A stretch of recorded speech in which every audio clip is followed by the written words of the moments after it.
बिस्मिल्लाहिर्रहमानिर्रहीम। अस्सलाम वालेकुम नाज़रीन, फैसल घुमन आपकी खिदमत में हाजिर है। नाज़रीन, आपसे रिक्वेस्ट ये है कि फैसल घुमन यूट्यूब चैनल को सब्सक्राइब कर लें ताकि आपको लेटेस्ट तज्ज़िये जो हैं लेटेस्ट इश्यूज़ के हिसाब से मिलते रहें। नाज़रीन, आज मैं मईशत के हवाले से बात करूँगा फिर, और पाकिस्तान और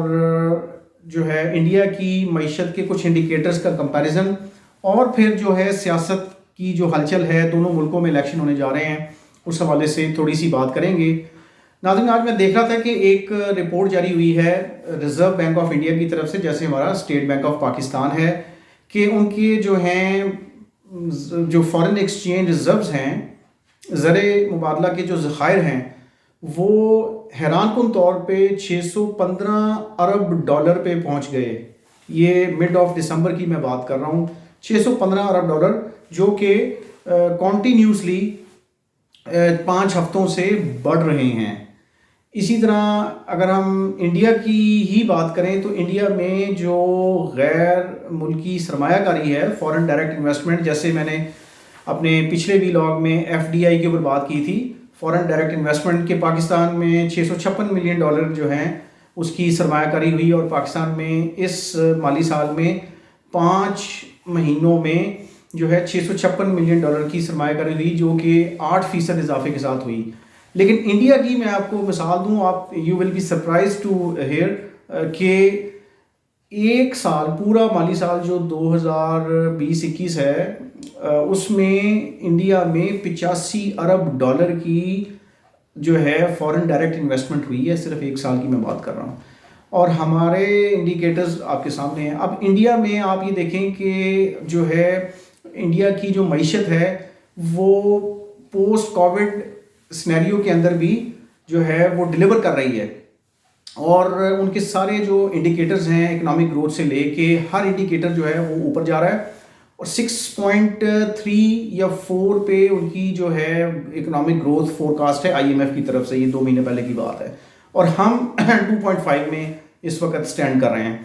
यानी 2.5 से भी नीचे हमारी इकोनॉमिक फोरकास्ट है ग्रोथ की जो है। अब आप ये देखें कि इंडिया की अब जो बड़ी सिंपल सी बात है कि इंडिया के अंदर जो मईशत है वो बेहतर क्यों है। देखें, इंडिया में एक जो है जमहूरियत जो है वो स्ट्रॉन्ग फुटिंग के ऊपर है, दुनिया की सबसे बड़ी जमहूरियत है। नरेंद्र मोदी जो प्राइम मिनिस्टर सेकंड टर्म अपनी कंप्लीट करने जा रहे हैं, एक सस्टेनेबल तरीके से उन्होंने अपनी एक मुआशी जो पॉलिसीज़ हैं वो बनाई हैं, जो मिड टर्म हैं और लॉन्ग टर्म पॉलिसीज़ के हिसाब से चल रही हैं। और हम देखते हैं कि इंडिया इस वक्त दुनिया की 5 से 6 बड़ी मईशतों में शामिल हो चुका। क्यों? वहाँ पे जो है इन्वेस्टमेंट एक्टिविटी बहुत ज़्यादा है।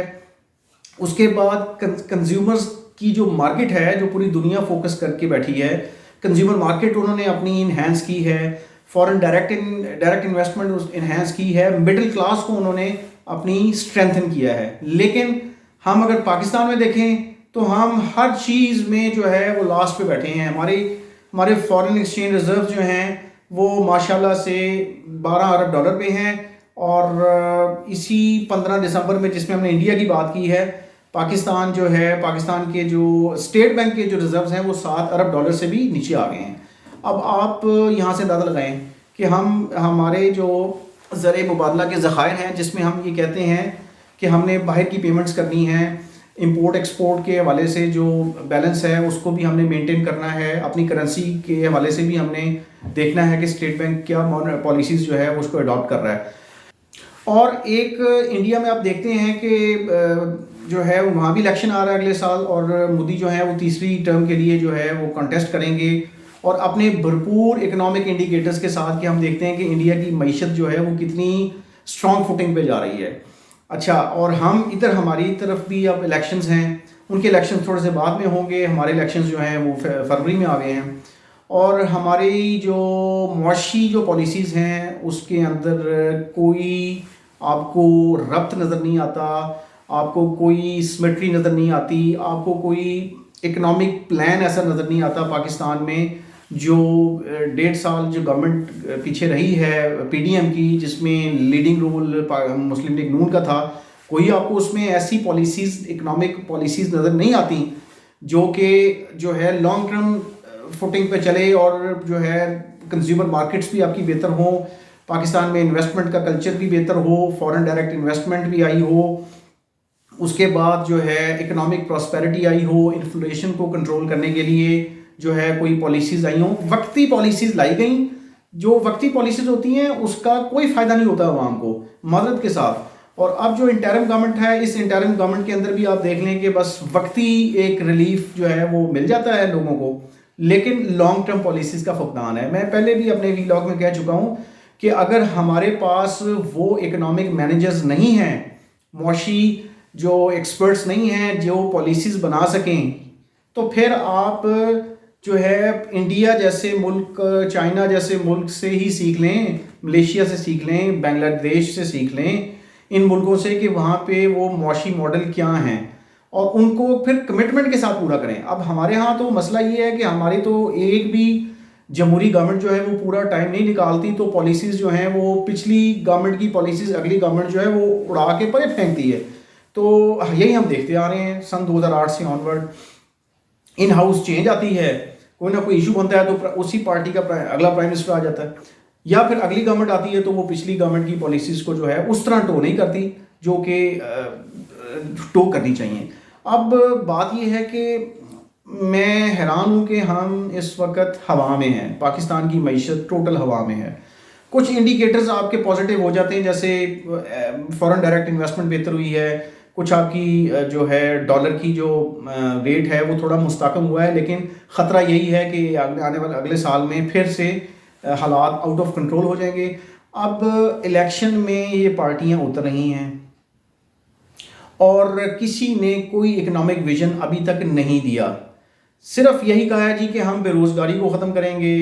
हम इन्फ्लेशन जो महंगाई है उसको कंट्रोल करेंगे, हम मुल्क में इन्वेस्टमेंट लेके आएंगे, हम मुल्क में जो है लोगों की खुशहाली के लिए मुख्तलिफ इक़दाम करेंगे। ये जनरलाइज तरीके से अब तक जो है स्पीचेज़ हो रही हैं।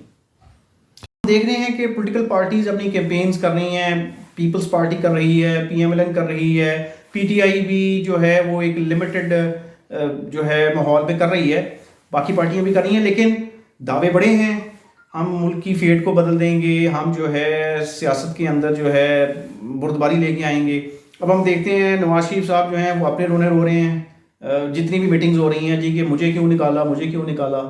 और मैं तो मुल्क को बहुत ऊपर लेके जा रहा था। इसी तरह जो है अपना बिलावल भुट्टो जरदारी जो हैं वो भी एक अपनी गर्दान जो है वो उन्होंने शुरू की हुई है, लेकिन किसी ने मईशत का रोड मैप नहीं दिया, जो कि सबसे अहम चीज़ है इस वक्त लोगों के लिए। लोगों ने अपनी जेबें देखनी है, पॉकेट्स देखनी है, लोगों ने अपनी जो है देखनी है कि उनके घर कैसे चल रहे हैं कि नहीं चल रहे। लगता यूँ है कि पाकिस्तान में जितने भी सियासी पार्टियां हैं वो सिर्फ और अपना सियासी सौदा बेच रही हैं अब इलेक्शन से पहले, और वो सियासी सौदा बिक रहा है जिसमें कोई रोड मैप नहीं है माजरत के साथ। और PTI जो है वो बेचारी इस वक्त सूरत ये है कि मेन लीडर्स जेल में बैठे हैं, तो जो बाहर जो लीडर्स बैठे हैं उनके अंदर कोई विजन जो है मुझे तो उस तरह का नज़र नहीं आया, पॉलिटिकल विजन। हाँ, अलबत्ता इकोनॉमिक विजन का जो दावा था PTI का, कुछ चीज़ें उन्होंने अपने दौर में बेहतर की या वो हर पार्टी बेहतर करती है, वो भी अब माजरत के साथ इकोनॉमिक विजन भी मुझे उनका नज़र नहीं आ रहा जो इलेक्शन कैंपेन का हिस्सा बने। तो इन पार्टियों ने अगर आगे इलेक्शन कॉन्टेस्ट करना है और पाकिस्तान की फेट के हवाले से आगे जो है अपना गवर्नमेंट बनानी है, जिस पार्टी ने भी बनानी है, उसको अब एक मजबूत इकोनॉमिक प्लान के साथ आना पड़ेगा। शॉर्ट टर्म ये इंफ्रास्ट्रक्चर खड़ा कर दिया, लोगों को दिखा दे जी ब्रिजेस बन रहे हैं, अंडरपासेस बन रहे हैं, ठीक है ना जी, इस तरह की चीज़ें दिखा दी, ये तो वक्ती एक इम्पैक्ट है। सोशल इंडिकेटर्स आपने कैसे बेहतर करने हैं लोगों के, उनको हेल्थ और एजुकेशन की बेस्ट फैसिलिटीज़ कैसे देनी है, और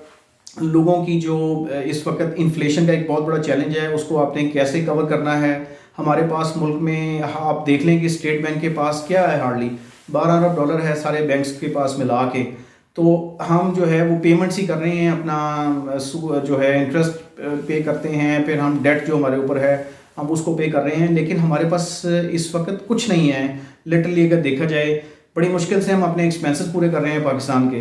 तो अभी तक मैं ये जो है इस नतीजे पे पहुंचा हूँ कि अभी तक की जितनी भी इलेक्शन कैंपेन चल रही है उसके अंदर सिर्फ ब्लेम गेम है, मेन एलिगेशंस हैं एक दूसरे के ऊपर। एक पार्टी कहती है जी कि मुझे पिछली पार्टी ने निकाल दिया, फिर तीसरी पार्टी कहती है जी मुझे दूसरी पार्टी ने निकाल दिया। तो ये आपस की ब्लेम गेम के ऊपर ही जो है वो इलेक्शन लड़ा जा रहा है और एक दूसरे को चित कर रहे हैं। उधर देखें आप, मोदी सरकार जो है, मोदी जो है उसने एंटी पाकिस्तान एजेंडा जो है उसको हवा दी है और उसको इलेक्शन कैंपेन का हिस्सा बनाया है। लेकिन हमारे सियासतदानों ने कोई ऐसा नैरेटिव नहीं दिया अपनी अपनी पार्टियों में, जो इस वक्त स्पीचेस भी कर रहे हैं और अपना इलेक्शन कैंपेन भी कर रहे हैं। उन्होंने किसी किस्म का कोई रोड मैप ऐसा नहीं दिया जो कि लोगों को कन्विंस इस तरह कर सके कि वाकई ही वो लोगों के मसाइल को हल करने की तरफ जा सकते हैं। मेरा यही मशवरा है जी। अब इसको हम कंक्लूड करते हैं कि हम पाकिस्तान के सियासतदान और पार्टियां दीगर उन मुल्कों को देख लें जो तरक्की याफ्ता मुल्कों की दौड़ में शामिल हो रहे हैं, जिसमें हमारे साथ दो हमसाए हैं। इंडिया को देख लें और चाइना को देख लें और इस मुल्क के ऊपर जो है ना जी अब रहम करें, अपने मफादात को पीछे रखें और मुल्क के और मुल्क की आवाम के मफादात को आगे रख के चलें ताकि पूरी दुनिया के साथ कम्पीट कर सकें। जज़ाकल्लाह, अल्लाह हाफिज़ जी।